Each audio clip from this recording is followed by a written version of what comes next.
Donc, Actes, chapitre 10, vas-y. Mais il y avait à Césarée un homme du nom de Cornelius, officier de l'armée romaine d'une cohorte appelée italienne. Il était pieux et craignant Elohim, avec toute sa famille. Il faisait aussi beaucoup d'aumônes au peuple et priait Elohim continuellement. Vers la 9e heure du jour, il vit clairement dans une vision un ange d'Elohim qui entra chez lui et qui lui dit « Cornelius ». Et celui-ci, ayant les yeux fixés sur lui et tout effrayé, dit « Qu'y a-t-il, Seigneur ?» Et il lui dit « Tes prières et tes aumônes sont montées devant Elohim et il s'en est souvenu.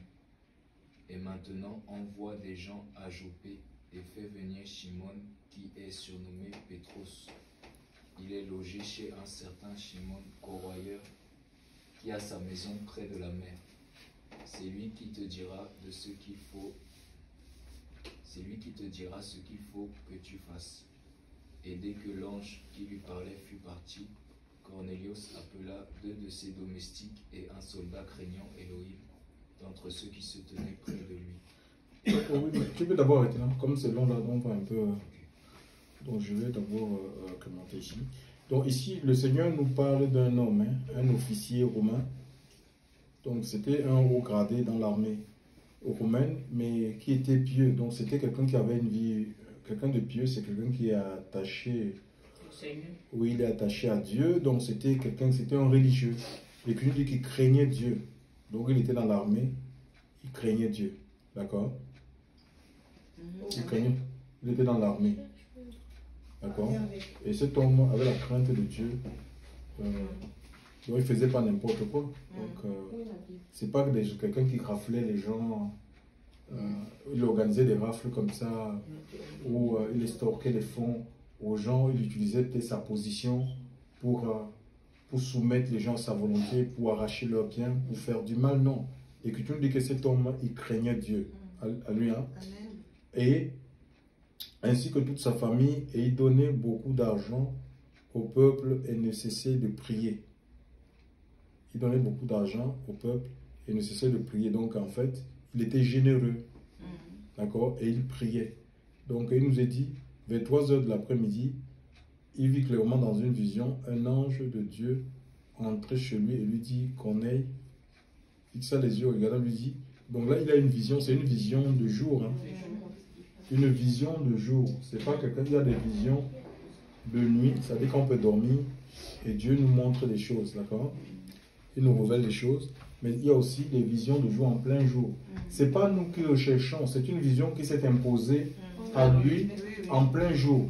Donc il ne faut pas essayer de tomber dans le mysticisme. Il y a des chrétiens comme ça qui sont tombés dans une forme de mysticisme où ils cherchent les visions. Quelqu'un va rester comme ça le jour, comme ça, au lieu d'aller chercher, aller à Pôle emploi pour essayer de regarder les autres. Il préfère aller dormir pour chercher. Il va se coucher et dormir et pense que c'est dans le sommeil qu'il aura les visions. Non, on ne commande pas des visions. Les visions s'imposent à nous. Ça peut être de jour, tout comme ça peut être de nuit. Donc voilà, il va avoir une vision. Hein, et rempli de crainte. Qu'y a-t-il, Seigneur? L'ange lui dit, tes prières et tes dons que tu as fait sont montés devant Dieu, et il s'en est souvenu. Maintenant, envoie des hommes à Jopé et fait venir Simon, surnommé Pierre. Il est logé chez un certain Simon tanneur dans la maison. La maison se trouve près de la mer. Donc, dès que l'ange lui avait parlé, il fut parti. Donc, pour qu'il te dise ce que tu dois faire. Donc, on voit ici, malgré que cet homme, il priait, en même temps, il faisait des aumônes. D'accord? Il donnait de l'argent. Il soutenait, il faisait l'œuvre de Dieu, il soutenait l'œuvre. Donc, il ne priait pas seulement, et il priait, en même temps, il donnait de l'argent. Ou il y a des gens qui prient, mais ils ne soutiennent pas l'œuvre en fait. Ils ne donnent pas l'argent pour l'œuvre de Dieu. Ou il y en a d'autres qui donnent l'argent. Et puis ils sont à la maison. Ils ne prient pas en fait. Ils n'ont pas, oui. Ils donnent l'argent. Ils donnent l'argent, ils ne sont pas à l'assemblée. Oui, ils ne prient pas, ils ne jeûnent. Ils ne prient pas, ils ne jeûnent pas. Donc, il ne prend pas le temps de méditer la parole de Dieu. Donc, il faut un équilibre. Alléluia. Donc, c'est comme ça, le Seigneur nous veut entier. On ne peut pas dire seulement, ah oui, on fait on prie seulement et puis il n'y a pas des œuvres qui suivent. Alléluia. On ne soutient pas l'œuvre. On soutient, on prie, on aime Dieu, on se sanctifie, on jeûne en même temps aussi. On met tout ce que Dieu nous a donné pour contribuer pour l'avancement de l'œuvre de Dieu. Ça peut être la maison. Par exemple, quand on reçoit des missionnaires, il faut que nous soyons capables de disposer notre maison pour recevoir, sinon pas là où loger. L'Écriture dit que certaines personnes ont logé des anges sans le savoir. Alléluia. Donc voilà, il faut qu'on soit disposé à savoir que même s'il faut peut-être des déplacements de ces missionnaires, si on a une voiture, on doit disposer de notre voiture. Parce qu'en fait, tout ce qui est en nous, c'est pour le Seigneur en fait. Ça appartient au Seigneur. Alléluia. Ça doit être, en fait, notre vie doit être vraiment entièrement dédicacée à Dieu. D'accord? Dieu doit avoir le total, c'est-à-dire que la première place. Alléluia. La première place dans notre vie. En ce qu'on va pas, ça va nous éviter, on ne va pas commettre des erreurs en fait. D'accord? Quand Dieu règne dans notre vie, vraiment il nous montre des choses, on a la conviction, on va agir avec conviction. D'accord? Et savoir que c'est Dieu qui veut que nous le fassions. Il va nous rappeler, même s'il y a des combats au-dedans de nous. Parfois on est humain. On peut avoir une analyse par rapport à ma situation. Est-ce qu'il y a même l'espace? Mais l'Esprit de Dieu va nous convaincre. Alléluia. Amen. L'Esprit de Dieu va nous mettre un ordre de marche. Donc voilà. Et on voit que malgré qu'il faisait toutes ces choses-là, il n'était pas sauvé. Hein. D'accord? C'était un religieux en fait. Hein, quand on dit qu'on envoie Pierre, Pierre c'était quelqu'un qui est un disciple. C'était un disciple de Jésus. D'accord? C'était un disciple de Jésus qui va devenir plus tard apôtre. Et on voit qu'il a été revêtu de la puissance de Dieu. Donc, et on va dire, l'ange va dire d'aller chercher ce Pierre-là, qu'il était dans une maison d'un certain Simon, corroyeur et tout ça. Donc, qu'il vient là lui dit ce qu'il doit faire. Donc, on voit, c'est pour être sauvé. C'est pas, il y a des gens qui prient, qui jeûnent, qui donnent l'argent, mais ils ne sont pas sauvés. Pourquoi ils n'étaient pas sauvés? Mais parce qu'ils ne connaissaient pas Jésus. Voilà, celui qui sauve, c'est pas les œuvres, c'est pas les prières, c'est pas les prières, d'accord? C'est pas les prières, c'est pas les jeûnes, parce qu'on peut faire les prières, les jeûnes, c'est pas la religion en fait. Voilà. Donc c'est quelqu'un qui avait une vie religieuse, d'accord? Et aucune religion ne peut pas nous amène à Dieu, ne peut produire le salut. Même si la religion peut nous enseigner à faire des bonnes œuvres, d'accord? Et nos bonnes œuvres même peuvent surpasser nos mauvaises actions, mais ça ne nous donne pas le salut. Alléluia. Le salut est lié à l'œuvre de la croix, d'accord? Dieu accepte les hommes parce que son Fils s'est donné. Son Fils a donné son sang. Alléluia. C'est le sang de Christ qui nous libère du péché en fait, qui nous rend acceptables devant, qui nous introduit dans le trône.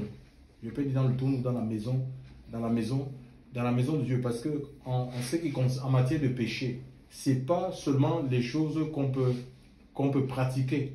Il y a des choses qu'on ne pratique pas, mais qui fait qu'on ait des péchés en fait. Par exemple, si tu sais faire du bien et que tu ne le fais pas, tu es en train de pécher. Tu vois un peu? Il y a l'omission, le péché par omission. Tu n'arrives pas à faire le bien que tu dois faire, oui, que tu devais faire. Tu es dans le péché. Hein? Nous péchons en pensée, les paroles. Tu vois? Donc on est comme emprisonné. Parce qu'on pouvait se justifier. Parce qu'il y a des gens qui disent que non, mais parfois on est étonnant, on dit mais oui, il y a des bons, on ne peut pas dire que tout le monde, les gens ne vont pas aller au ciel quand on regarde autour de nous. Vous voyez, même à l'hôpital, vous pouvez témoigner qu'il y a des bonnes personnes. Parfois, mais la personne peut-être est homosexuelle, mais il a un bon cœur. C'est quelqu'un qui partage, qui a de l'attention. Tu vois, non, parce que nous, les êtres humains, on est même dans les administrations, que ce soit dans nos pays qui sont corrompus, vous allez trouver des gens qui font qui sont intègres, qui font bien leur travail. Ils ne vont même pas vous demander l'argent. Vous allez même essayer de leur donner l'argent, ils vont dire non. Garde ton argent, tu vois. Donc c'est parce qu'il y a une part de Dieu en chaque être humain.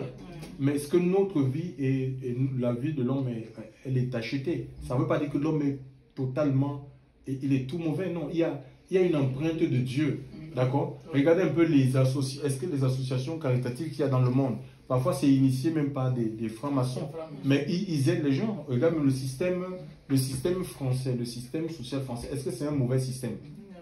Mais c'est la franc-maçonnerie qui gouverne ce pays. C'est eux qui ont mis ça en place, mais ce n'est pas mauvais en soi, à lui, de mettre des filets de protection qu'il y a. Que quand tu es dans le chômage,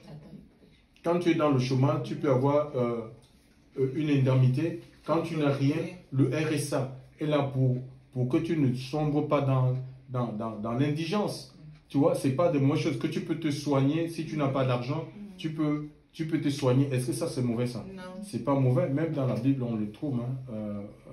Dans l'Ancienne Alliance, Dieu avait prévu les dîmes pour des gens, pour des orphelins, pour des veuves, pour des gens pour des étrangers, pour des gens qui n'avaient rien. Mais ça ne veut pas dire qu'en faisant ces choses, on va être sauvé. On est pécheurs. Tous les hommes sont pécheurs devant Dieu. D'accord? Tous les hommes sont pécheurs devant Dieu. Et ce qui permet aucune foi dans le monde, aucune foi, aucune religion, aucune philosophie ne peut pas nous rendre agréables à Dieu. Ils vont peut-être enseigner qu'il faut faire des bonnes œuvres. On va enseigner les bonnes œuvres aux gens. Mais ça ne peut pas nous donner le salut, la conviction, le pardon de nos péchés. Ça, c'est l'œuvre de la croix. Alléluia. Il y a un seul, 1 Timothée 2, 5 à 6 nous dit qu'il y a un seul médiateur entre Dieu et les hommes. Jésus-Christ, homme, qui s'est donné en rançon. Alléluia. Qui s'est donné en rançon pour l'humanité. Mais il faut que l'humanité, c'est pas parce que Christ s'est donné pour l'humanité que toute l'humanité sera sauvée. Il faut que l'humanité, c'est-à-dire les hommes, c'est les femmes, constituent l'humanité, chacun puisse répondre à l'appel du Seigneur. D'accord? Chacun doit répondre à l'appel de Dieu pour qu'il expérimente le pardon de ses péchés, pour qu'il expérimente l'assurance de la vie éternelle, le baptême du Saint-Esprit. D'accord? Donc, je vais continuer. La question, ce sera après Jean-Claude. Est-ce que le Père de plus tu peux continuer la lecture. Donc, on voit ici la religion, ça ne sauve pas. C'est un religieux. Parce que si la religion était quelque chose d'accompli, ben, on aurait à quoi la visitation, pourquoi Dieu va dépêcher un ange pour aller vers Corneille et lui dire que fais venir Pierre pour qu'il te dise les choses que tu dois faire. Amen. Si c'était nécessaire, ces œuvres-là, ces prières et ces aumônes. Parce qu'il y a des gens qui se camponnent sur ça en fait. Je fais ceci, je bâtis des chapelles, je construis des orphelinats. Tu vois? Tu peux continuer la lecture. Ok. Et dès que l'ange qui lui parlait fut parti, Cornelius appela 2 de ses domestiques et un soldat craignant Elohim d'entre ceux qui se tenaient près de lui. Et après leur avoir tout raconté, il les envoya à Joppé. Tu vois, Adam, il y a des soldats qui craignent Dieu, hein, des gens qui sont dans l'armée. Parce qu'il y a des gens qui disent, on ne peut pas dire aux gens, dans la foi on entend ça. J'ai vu des gens même qui voulaient être des juges, magistrats, quand j'étais au Cameroun. On les disait non, commissaire de police. On les disait, non, tu vas aller dans l'armée, tu vas tuer les gens. Mais un pays a besoin d'être, ils sont là pour protéger le pays. Un pays a besoin d'une défense, d'une sécurité à lui. Hein. Donc, et même si Dieu met regardez un peu les Daniel et autres là, pourquoi ils se sont retrouvés dans le palais, à travailler dans le palais des rois. Et c'est pour apporter le témoignage. Parce que si tu es un soldat qui connaît Christ, tu vas pouvoir partager ton témoignage à tes collègues. David avait des soldats. À tes collègues soldats. D'accord? Si on se cloisonne là, on dit non, il ne faut pas faire tel métier. Il faut pas aller travailler dans tel ministère, machin, ce sont les sorciers, ce sont les formations. Mais comment ces formations-là, ils auront la connaissance du Fils de Dieu? Toute constitution appartient au Tu vois? Donc c'est Dieu, mais on n'est pas des opportunistes. Vraiment, on doit laisser l'Esprit de Dieu conduire chacun à lui. Et Dieu nous met, il nous place dans les endroits. Nous sommes allés, il y avait une exposition là-bas à Paris, ce week-end-ci. Donc, et notre fils, comme il a une mesure éducative, il a été invité parce qu'ils font de la peinture en fait. Ils font la peinture, des tableaux et tout. Et là où il est là-bas, dans la structure là-bas à Lyon, donc ils sont allés, on les a invités pour exposer ces tableaux. C'était la fondation de la mer, donc c'est une association. Et c'était au 16h du Matignon, donc c'est vraiment à côté de l'Élysée. La femme du président même était invitée. Non, donc après elle a eu un contre-temps. Oui, elle a un contre-temps, elle n'est pas venue, mais il y avait des généraux là, des amiraux, des gens, vraiment des gens de haute société, des gens qui travaillent à l'Élysée, des gens même qu'on ne peut pas les rencontrer, hein. Mais ça sentait, et l'argent, j'ai vu, ça dit que les services, tu vois, c'était comme des services à l'Élysée.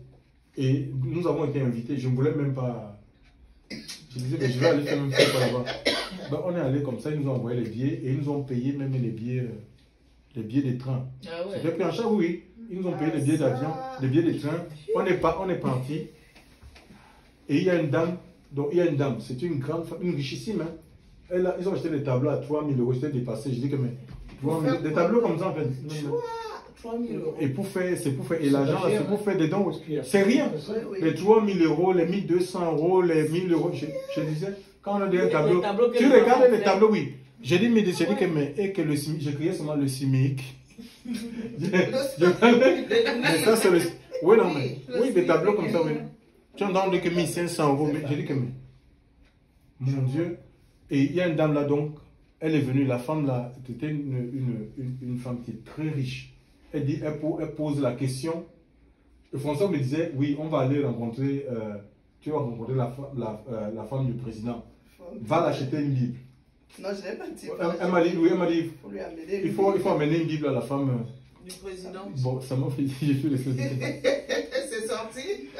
Donc, voilà, on est allé comme ça. Et directement, il y a cette femme qui s'est pointée à moi. Et j'étais avec mon fils là. Donc, parce qu'il était en train de l'apprécier par rapport au tableau. Ouais. Le tableau qu'il a fait. Elle a même demandé qu'il doit mettre son initial et tout ça. Ils ont changé de faire passer les choses. Ils ont changé de numéro. Wow. Et la dame aussi, elle me dit, donc on était les parents. Elle m'a dit, vous êtes du Cameroun. Elle m'a dit, oui, moi je suis. Elle m'a dit qu'elle était au Cameroun, à Yaoundé. J'ai dit, oui, c'est la capitale politique. Après, elle dit, oui, vous l'avez surnommé Joseph. Vous êtes. Elle m'a dit, vous êtes catholique. Donc, comme il a le nom de Joseph, parce que ça donne un économe. J'ai dit non, mais catholique, j'ai dit que mais il y a plus que cela. Nous, on a fait une rencontre personnelle. J'étais au milieu de ces gens-là. Oui, j'ai parlé, j'ai témoigné une rencontre personnelle avec le Christ. Jésus, c'est quelque chose d'intime. Tu vois, non, ça n'a rien à voir avec. C'est des hommes qui ont mis ça en place et tout. On en parlait. Elle m'a dit que oui, elle est en contact avec un prêtre là-bas. Il a envoyé de l'argent pour qu'il construise une chapelle et tout ça. Je lui ai parlé, donc je lui ai témoigné de Jésus. C'est sorti. Et c'est pour ça que vous êtes allés. J'ai dit, mais voilà, donc c'est pour cela que le Seigneur nous a envoyés là-bas. D'accord? On est parlé pour ce qu'on. Moi, je n'ai même pas bu les champagnes, non. J'ai bu les jus. Déjà, les jus comme ça, on est un peu. On est gêné en fait. On n'a pas. En fait, ça ne nous dit rien en fait. Ça nous dit rien. Quand tu arrives dans un endroit comme ça qui est huppé, on va dire huppé, tu ne te sens pas à l'aise parce que tu n'as pas l'habitude. Oui, c'est pas ton milieu. Oui, c'est pas ton milieu, oui. Tu as un peu de recul. Oui, tu as. C'est pas notre milieu. Ils ont l'habitude. Nous, on n'a pas. Ils ont l'habitude, je dis, mais tu sens, mais ça transpirait l'argent qui est pris. Le message est sorti, au moins c'est le plus important. Ouais, moi, c'est le message, oui. C'est ce que je veux faire comprendre que c'est Dieu qui conduit nos pas, d'accord? Et le Seigneur veut que ces personnes-là, qu'ils entendent aussi parler la parole de Dieu. Alléluia. Elle a parlé de ses œuvres, mais ce n'est pas ses œuvres qui sauvent. Hein. Le fait qu'elle construise des chapelles et tout. On lui a parlé, on lui a témoigné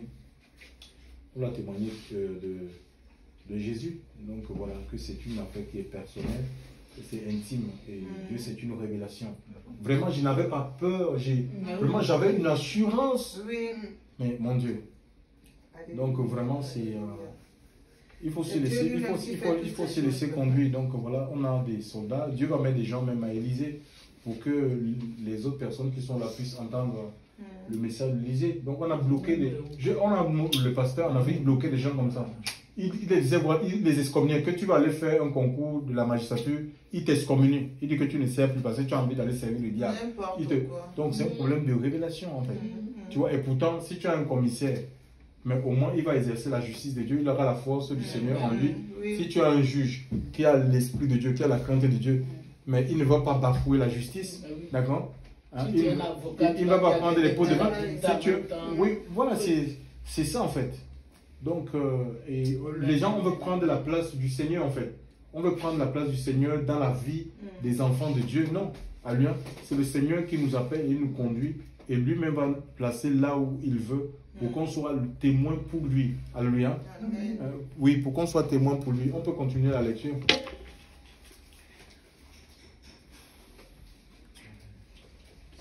C'est le verset 9. Et le lendemain, comme ils marchaient et qu'ils approchaient de la ville, Pétros monta sur le toit vers la 6e heure pour prier. Et il arriva qu'ayant faim, il voulut prendre son repas. Pendant qu'on lui préparait à manger, il tomba en extase. Il vit le ciel ouvert et un vase descendant sur lui, semblable à une grande nappe attachée par les 4 coins qui descendait vers la terre, et dans lequel il y avait tous les quadrupèdes de la terre, et les bêtes sauvages, et les reptiles, et les oiseaux du ciel. Et une voix lui dit, Pétros, lève-toi, tue et mange. Mais Pétros répondit, en aucune façon, Seigneur, car je n'ai jamais rien mangé de souillé ni d'impur. Et la voix lui dit encore pour la seconde fois, ce qu'Élohim a rendu pur, toi ne le tiens pas pour impur. Et cela arriva jusqu'à 3 fois, et le vase fut enlevé au ciel. Donc voilà, ici aussi, donc ici ça c'est une vision que Pierre a eue, d'accord. Et donc on lui présente des animaux un peu, et puis c'était un juif en fait.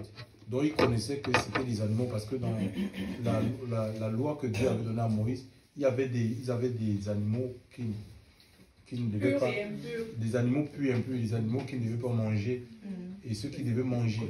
Donc ils connaissaient par exemple le serpent, c'était impur, alléluia. Le lapin, c'était des trucs impurs, les chiens. Donc on va lui présenter ces animaux-là, il va dire non, je ne peux pas les manger. Et ces animaux-là, c'est l'image des hommes en fait. Tous les hommes sont impurs devant Dieu, alléluia.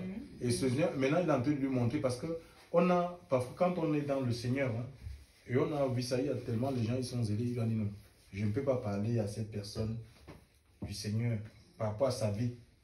Je pense que Dieu ne peut pas le sauver, il est allé trop loin dans le péché. Mais qui sont... il y a des gens comme ça, on dit non, mais je ne peux pas me rassembler avec...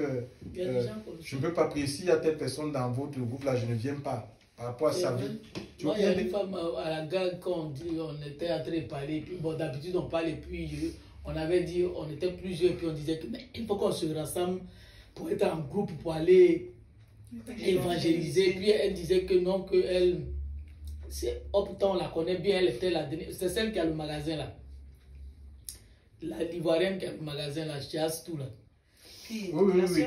Jeannette. Il y a une qui lui a dit que mais il faut qu'on fasse ces choses pour elle. Elle a dit que non, et moi je ne vais pas être n'importe qui que je ne connais pas, même si on est en Christ, mais elle trie ceux avec elle qui est pas. Donc il y a des gens comme ça, donc on le désespère juste. L'autre a commencé à discuter avec elle, mais qu'est-ce que tu en sais?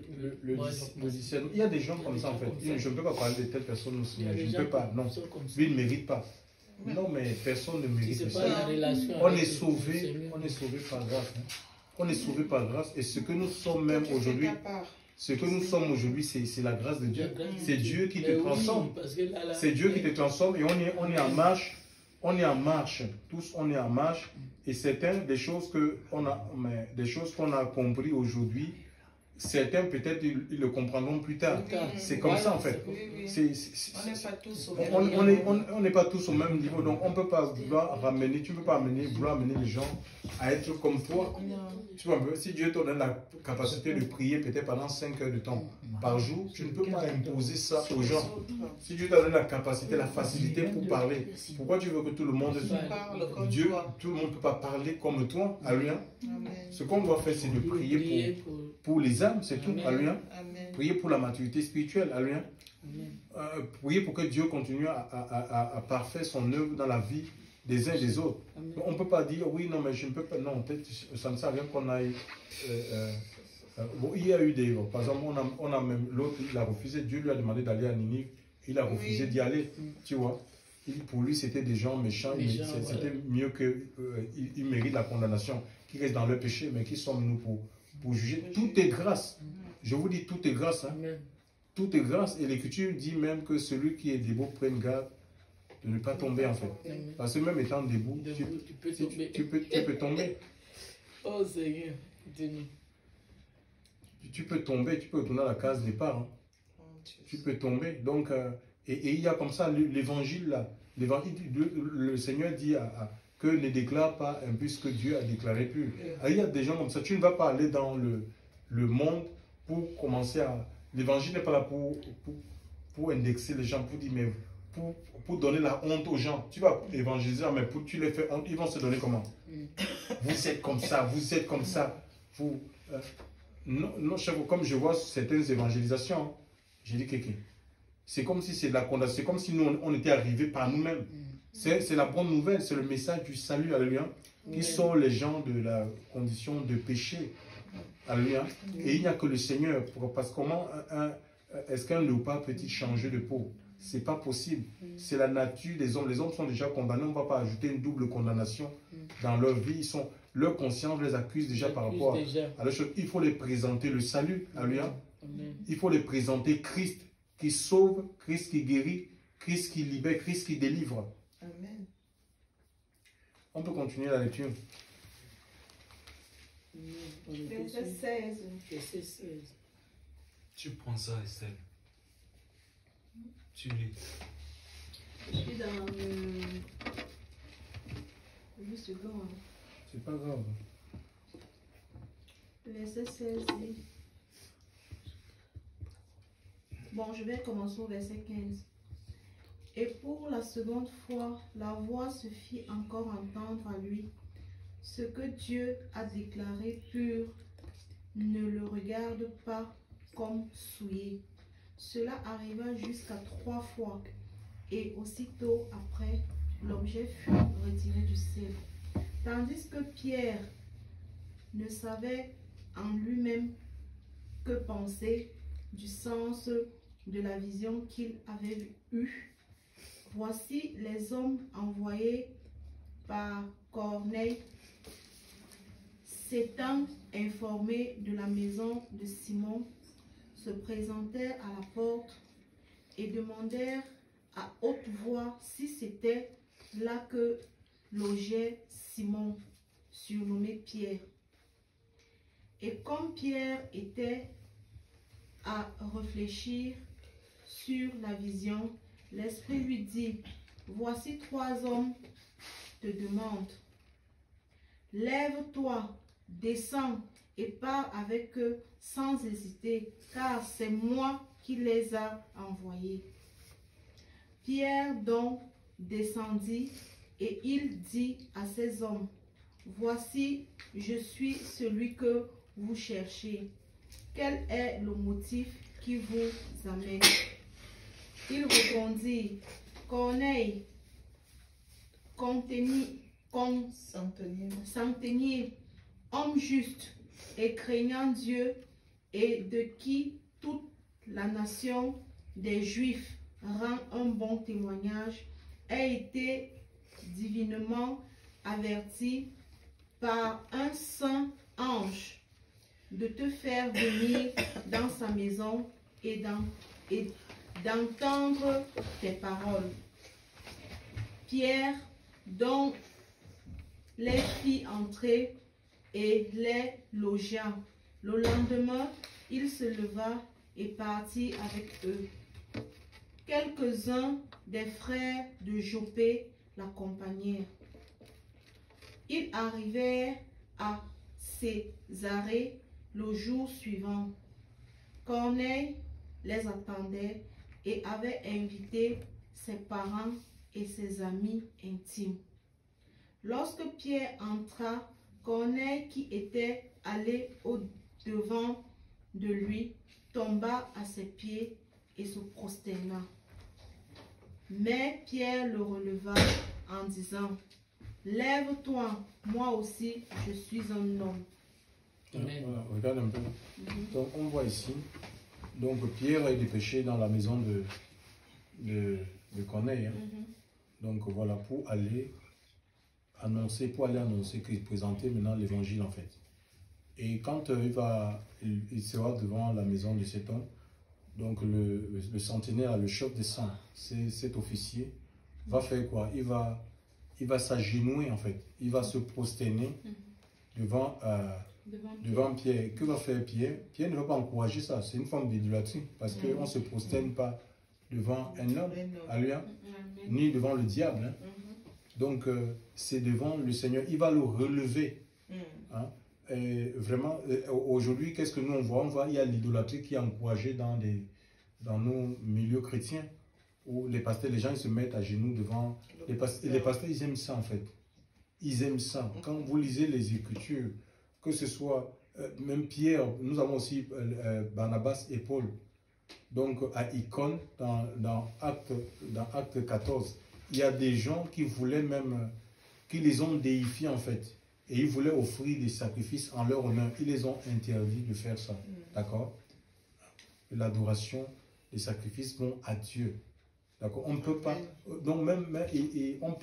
donc on peut pas se substituer à Dieu. Parce que si on encourage l'idolâtrie, la présence de Dieu, l'Esprit de Dieu, ça veut dire qu'on ne rend plus gloire au Seigneur. On rend gloire aux hommes et Dieu ne partage pas sa gloire avec les hommes. Il va se retirer. C'est pourquoi l'Esprit de Dieu est retiré de pas mal d'assemblées aujourd'hui. Là où, parce que l'idolâtrie est encouragée en fait. Les hommes sont pris pour... les hommes sont pris pour des dieux en fait. On a fait des hommes dieux. Et c'est les hommes, c'est vrai que les gens sont dans l'ignorance. Cet homme-là, c'était un ignorant. Et Pierre était un éclairé. Hein? Il connaît quand tu n'adoreras le Seigneur, ton Dieu, et tu le serviras lui seul.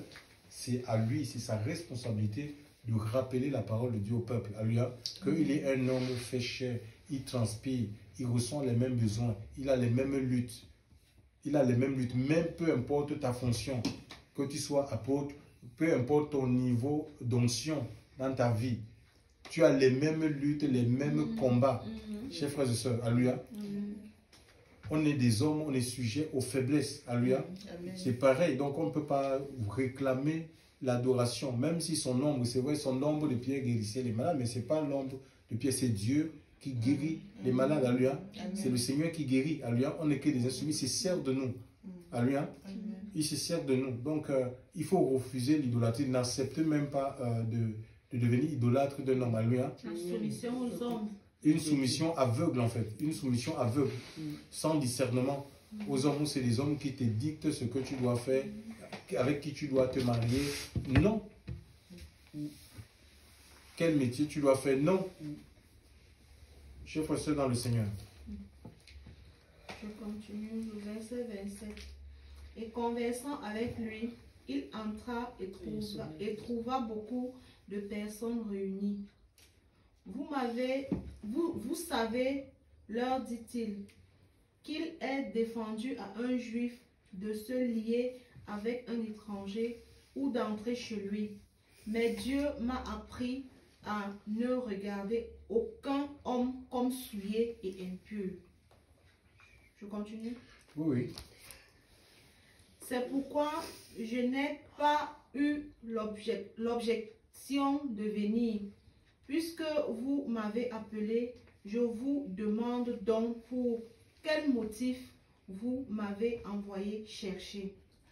Corneille dit, il y a 4 jours, à cette heure-ci, je priais dans ma maison à la 9e heure, et voici un homme vêtu d'un vêtement éclatant se présenta devant moi et dit, Corneille, ta prière a été exaucée, et Dieu s'est souvenu de tes aumônes.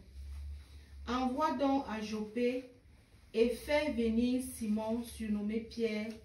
Il est logé dans la maison de Simon, correilleur près de la mer. Aussitôt, j'ai envoyé vers toi et tu as bien fait de venir. Maintenant donc, nous sommes tous devant Dieu pour entendre tout ce que le Seigneur t'a ordonné de nous dire. Alors, Pierre ouvra la bouche, dit, en vérité, je reconnais que Dieu ne fait point acception de personne. Mais quand toute nation, celui qui le craint et qui pratique la justice, lui est agréable. Il a envoyé la parole aux fils d'Israël en leur annonçant la paix par Jésus-Christ, qui est le Seigneur de tous. Vous savez ce qui est arrivé dans toute la Judée après avoir commencé en Galilée, à la suite du baptême de Jean, à prêcher. Vous savez comment Dieu a oint du Saint-Esprit et de force Jésus de Nazareth, qui allait de lieu en lieu, faisant du bien et guérissant tous ceux qui étaient sous l'empire du diable, car Dieu était avec lui. Nous sommes témoins de tout ce qu'il a fait dans le pays des Juifs et à Jérusalem. Ils l'ont tué en le pendant au bois. Dieu l'a ressuscité le 3e jour et il a permis qu'il apparût.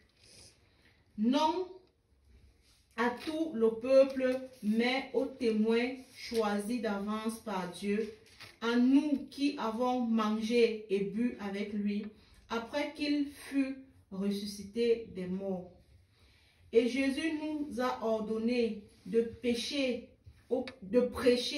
au peuple et d'attester que c'est lui qui a été établi par Dieu, juge des vivants et des morts. Amen. Tous les prophètes rendant de lui le témoignage que quiconque croit en lui reçoit par son nom le pardon des péchés. Comme Pierre prononçait encore ces mots, le Saint-Esprit descendit sur tous ceux qui écoutaient la parole. Tous les fidèles circoncis qui étaient venus avec Pierre furent étonnés de ce que le don du Saint-Esprit était aussi répandu sur les païens. Car ils les entendaient parler en langue et glorifier Dieu. Alors Pierre dit, peut-on refuser l'eau du baptême à ceux qui ont reçu le Saint-Esprit aussi bien que nous? Il ordonna qu'ils furent baptisés au nom du Seigneur, sur quoi ils le prièrent de rester quelques jours auprès d'eux. Voilà, donc on voit ici, Pierre va aller dans cette maison avec le témoignage. Il va pas annoncer des philosophies, il va présenter tout simplement Christ en disant comment Dieu a oint, Dieu a déversé une onction, Dieu a oint Jésus-Christ, le Saint-Esprit et de force pour faire quoi? Pour détruire les œuvres du diable. Et on a besoin, c'est l'onction de Dieu. Hein. On a besoin de l'onction du Saint-Esprit, on a besoin d'être oint. Et c'est Dieu qui oint. C'est pas un homme, c'est Dieu qui oint. Alléluia. C'est Dieu qui oint. Et l'huile, c'est pour la guérison en fait. L'onction, c'est pour guérir en fait. L'onction, c'est pour briser les œuvres des ténèbres. L'onction, c'est pour renverser tout ce que Satan peut... Parce que c'est Satan qui bloque les vies, en fait. Les vies des hommes. Alléluia. Donc, et on a besoin de cette onction-là. Donc, et s'il n'y a pas l'onction, ça reste que la parole, une parole qui est vide, en fait.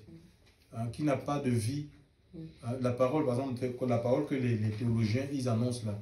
Beaucoup, ils annoncent que la théologie est comme une idée, comme de l'histoire géo. Ça ne peut pas produire la vie dans la vie des personnes qui écoutent. On a besoin que nos vies soient ointes du Saint-Esprit et la force du Seigneur. Et ainsi, nous allons voir les œuvres de Dieu seront manifestes, seront palpables, seront visibles. Même pour notre propre vie, nous avons besoin de l'onction du Seigneur, de la force de Dieu pour pouvoir résister à la tentation, pour pouvoir résister à la séduction. C'est l'onction du Saint-Esprit en fait. C'est la présence de Dieu dans notre vie qui nous garde dans un état de sainteté. Hein, qui font qu'on va de sainteté en sainteté. Donc les pensées impures sont consumées. Oui, on résiste au mal. C'est l'onction de Dieu dans notre vie et c'est Dieu qui communique cette onction si on établit une relation tout simplement étroite avec lui. Et on voit dans ce passage que pendant que l'apôtre Pierre était en train de prêcher, le Saint-Esprit est descendu dans la vie de ceux qui écoutaient. Hein, il prêchait juste l'évangile et Dieu a déversé. Il y a un déversement de l'esprit et les gens se sont mis à parler en langue. Ils n'avaient pas organisé un séminaire sur le baptême de l'esprit. On voit un homme qui est conduit. Donc c'est Dieu qui l'a conduit là-bas, oui. On a besoin d'être dans la conduite de l'esprit en fait. Hein. Et sortir de nos schémas, les sentiers battus, où tout est fait d'avance. Vraiment, on voit un homme qui est conduit par l'Esprit de Dieu et on voit les résultats. Alléluia. Les gens sont baptisés de l'Esprit. Après, il y a aussi, il y a des gens, ils sont baptisés de l'Esprit et après on les baptise d'eau. Parce que c'est ensemble. Mais on peut croire et on peut recevoir. Il y a des gens qui disent que donc pour le baptême de l'Esprit, ça se fait après le baptême d'eau. Non. Dieu est souverain en fait. Il y a des gens qui peuvent être baptisés dans l'Esprit Saint après qu'ils aient pris le baptême d'eau. Ou ça peut être avant. Tu vois, non? Avant le baptême d'eau. Donc Dieu te baptise du Saint-Esprit et tu vas prendre le baptême d'eau. Donc il y a des gens comme ça, ils vont s'appuyer sur un test. Par exemple, acte 3 ou 4, où les gens posent la question à l'apôtre. C'est le même apôtre, l'apôtre Pierre. Qu'est-ce que nous devons donc faire? Il va de se baptiser au nom de Jésus pour le pardon des péchés et que le temps de rafraîchissement, ils vont recevoir le don du Saint-Esprit. Alléluia. Mais ce n'est pas systématique. Dieu peut nous baptiser de l'Esprit Saint, même si on est païen en fait. Pendant qu'on est en train de prêcher comme ça, tu te mets à manifester, de parler en langue, des visions, des paroles, des connaissances, et où ça peut se faire après ton baptême. Alléluia. Donc, vraiment, on va demander au Seigneur. On voit ici, il y a une conduite. Alléluia. Et le Seigneur veut que les enfants de Dieu, que nous soyons des gens, vraiment, des gens conduits. Il n'y a pas de place dans la religion. Alléluia. Pour la religion, en fait. Il n'y a pas de place pour la religion, pour des rites, pour des choses qui sont préétablies. Nos vies doivent, en fait, les gens qui servent Dieu, non. C'est Dieu qui doit se servir de nous. Ça, c'est la religion. Dans la religion, on sert Dieu. Mais non, dans la foi, dans la spiritualité, dans le royaume, c'est Dieu qui se sert de nous. Parce qu'on est des instruments entre ses mains. Des instruments qui sont à l'écoute. Pour savoir, parle, ton serviteur écoute. Pour obéir, pour agir conformément à ce que Dieu veut. C'est sa volonté qui doit s'accomplir. Alléluia. Et nous sommes là pour accomplir le dessein de Dieu, là où il nous a placés. Nous allons prier. Nous voulons des hommes et des femmes qui sont conduits, qui sont dirigés par le Saint-Esprit. Alléluia. Pour accomplir la volonté de Dieu, le plan de Dieu, là où il nous a placés. Nous allons prier le Seigneur. Père, tu n'as pas changé, Seigneur. Mon Dieu, mon Père, Seigneur, ton plan est parfait pour chacune de nos vies, Seigneur, et nous voyons dans les Écritures, tu nous fais des rappels, Seigneur. Nous voyons, Seigneur, mon Dieu, mon Père, Pierre, Seigneur, qui est dans la simplicité, Seigneur, dans l'écoute, et il arrive, Seigneur, mon Dieu, mon Père, Seigneur, à être là où tu veux, à être là où tu veux qu'il soit, Seigneur, et accomplir, mon Dieu, mon Père, ta volonté, Seigneur Dieu, nous prions seulement, Seigneur, pour nos vies, sors-nous des sentiers bâtis, Seigneur, sors-nous des choses, des programmes complètement charnels, humains, Seigneur, nous voulons marcher par l'Esprit de Dieu, nous voulons être sensibles, rends-nous sensibles, donne-nous cette sensibilité spirituelle, Seigneur, afin que nous soyons là où tu nous veux, au bon endroit, au bon moment, Seigneur, pour être utilisés par toi, Seigneur. Mon Dieu, mon Père, nous voulons être uniquement des instruments entre tes mains. Seigneur, mon Dieu, mon Père, Seigneur, agis puissamment, Seigneur, agis puissamment, bâtis nos vies, Seigneur Dieu Père, dans le nom de ton Fils et Jésus. Mon Dieu, mon Père, nous chassons la confusion, les œuvres des ténèbres, les plans du diable.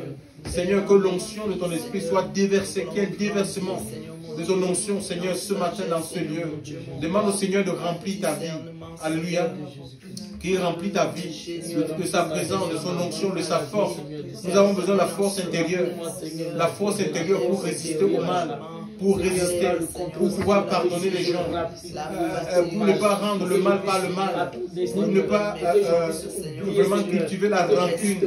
Seigneur, mon Dieu, mon Père, visite-nous, Seigneur. Touche-nous ce matin, Seigneur. Seigneur, remplis nos cœurs de toi. Nous avons besoin de ta présence. Libère ton onction. Seigneur, ouvre nos vies. Seigneur, mon Dieu, mon Père, Seigneur. Ouvre-nous de ta force. Seigneur, mon Dieu, mon Père, de ton autorité. Seigneur, pour qu'on puisse l'exercer là où tu nous as placés. L'exercer, Seigneur Dieu Père. Mon Dieu, mon Père, Seigneur, pour ta gloire. Dans le nom de ton Fils et Jésus. Merci de souffler ce vent de réveil, Seigneur Dieu Père. Merci Jésus. Tout ce que tu fais. De me bénir, tout ce qui t'empêche, Seigneur, au Dieu de gloire, de me faire avancer, Papa. Seigneur, prends le plein contrôle pour que j'avance, Seigneur, avec toi. Manifeste ta puissance, Seigneur, mon Dieu. Amène-moi une autre dimension, Papa. Prends le plein contrôle, mon Dieu. Au nom de Jésus-Christ de Nazareth, notre Seigneur, notre Sauveur. Merci, Seigneur. Merci, mon Dieu, mon roi. Merci, Dieu de bonté. Merci, Papa. Merci, Papa. Merci, Papa, pour tout. Souffle de Dieu, nous t'appelons. Merci pour ta présence au milieu de nous. Viens purifier. Merci pour ton onction. Merci pour la libération, Papa. Merci, Seigneur, mon Dieu, pour ton onction. Tu es un Dieu qui nous souffle de Dieu, nous t'accueillons. Viens purifier nos cœurs. Oh, souffle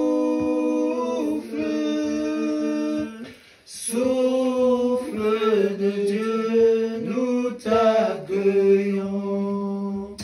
Viens purifier nos cœurs. Purifie mon âme, Seigneur. Purifie mon âme. Purifie mon âme, purifie mon âme par ta parole. Purifie ma vie, Seigneur, purifie ma vie, purifie ma vie, purifie ma vie, purifie ma vie par ta parole. Délivre ma vie, Seigneur. Délivre ma vie. Oh, délivre ma vie. Délivre ma vie par ta parole. Transforme mon cœur, Seigneur. Transforme mon cœur. Transforme mon cœur. Transforme mon cœur par ta parole. délivre mon âme, Jésus, oh, délivre mon âme, Yahweh, délivre mon âme. Souffle un vent nouveau, Seigneur, dans cette assemblée, Seigneur. Ta parole.